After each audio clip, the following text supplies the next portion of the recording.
آج گھریلو نظام جو ہے وہ بہت بگڑ رہا ہے. کہیں پر ساس غالب آ جاتی ہیں تو بہو جو ہے نا پس جاتی ہے، کہیں بہو غالب آ جاتی ہے تو ساس وغیرہ سسر ان کے معاملات جو ہے نا اختلافیاں ہو جاتی ہیں. تو یہ تمام باتیں بھی آج کے معاشرے میں جو نا خاندانی نظام کے بگاڑ میں ان کا بہت بڑا کردار ہے کہ خاندان برباد ہو رہے ہیں، فیملیاں برباد ہو رہی ہیں. بات یہ ہے کہ ساس ان کا اپنا ایک مقام ہے، سسر ان کا اپنا ایک مقام ہے، بہو ان کا اپنا ایک مقام ہے.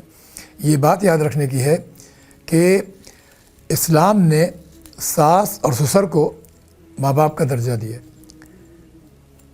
سسر پر بہو ہمیشہ کے لیے بیٹیوں کی طرح جو ہے نا وہ محرم ہے اور ہمیشہ حرام ہے. ساس پر داماد بیٹوں کی طرح محرم ہے اور ہمیشہ کے لیے حرام ہے. یہ بات یاد رکھنی ہے.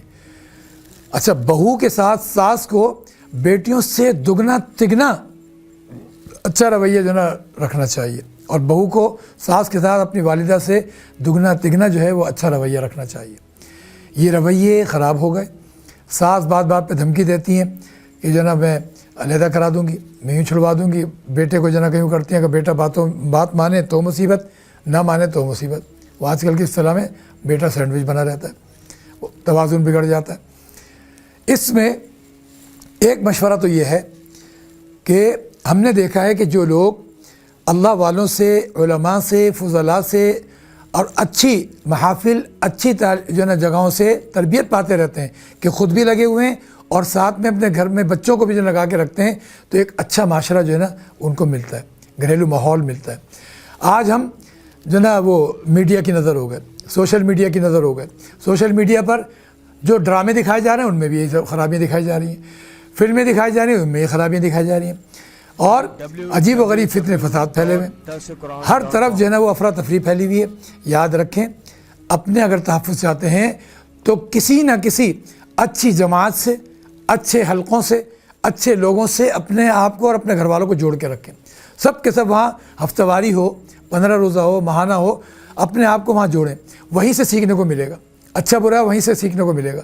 ورنہ گھر برباد ہو رہے ہیں، طلاقیں ہو رہی ہیں، اور اس طلاق کے نتیجے میں جو آنے والی نسل ہے وہ بھی برباد، وہ بھی گھر گھر یہ مسائل پھیلے ہوئے ہیں، گھر گھر یہ مسائل ہیں. تو اس لیے اللہ کے لیے اپنے گھروں کے ماحول کو جو ہے نا درست کریں. ساس جو ہیں وہ بہو کے معاملے میں، بیٹے کے معاملے میں خواہ کا جو ہے نا مداخلت نہ کریں، اور بہو اور بیٹے ماں باپ کی جو ہے نا اختلافیاں نہ کریں، ایک توازن رکھیں. اصل معاملہ تو یہ ہے، شادی ہو تو بیٹا بہو وہ اپنا الگ تھلگ گھر جو ہے نا آباد کریں. والدین کی خدمت کے لیے جو خدمت کرنی ہے، جسمانی طور پر ان کی خدمت کرنی ہے، بدن دبانا ہے، سر میں تیل لگانا ہے، جو بھی کچھ کرنا ہے اس کا ایک وقت مقرر کریں الگ تھلگ. اور جو ان کی مالی خدمت کرنی ہے وہ بھی الگ تھلگ رکھیں. اپنے بیوی بچوں کو بالکل الگ تھلگ رکھیں. ان معاملات میں ایک دوسرے کے جو ہے نا مداخلت اس نے گھروں کو برباد کیا ہوا ہے.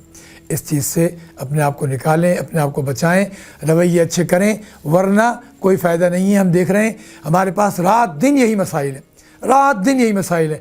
اور اس میں سب سے اہم چیز یہی کہ جو نا دینی تعلیم نہیں ہے، دینی تربیت نہیں ہے، دینی ماحول سے وابستگی نہیں ہے، دین والوں سے اور دین سکھانے والوں سے، دینی تربیت دینے والوں سے وابستگی نہیں ہے. گھر برباد ہو رہے ہیں، ڈرامے دیکھ رہے ہیں، فلمیں دیکھ رہے ہیں، اور ٹک ٹاک پر سلسلے ہو رہے ہیں، یہ ہو رہے ہیں، لطیفے بن رہے ہیں. اس کی وجہ سے زندگیاں، حقیقی زندگیاں برباد ہو گئی. تو اس بات کو بھی سمجھنا ضروری ہے.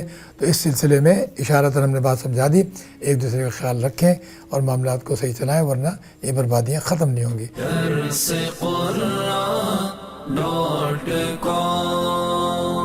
www.darsequran.com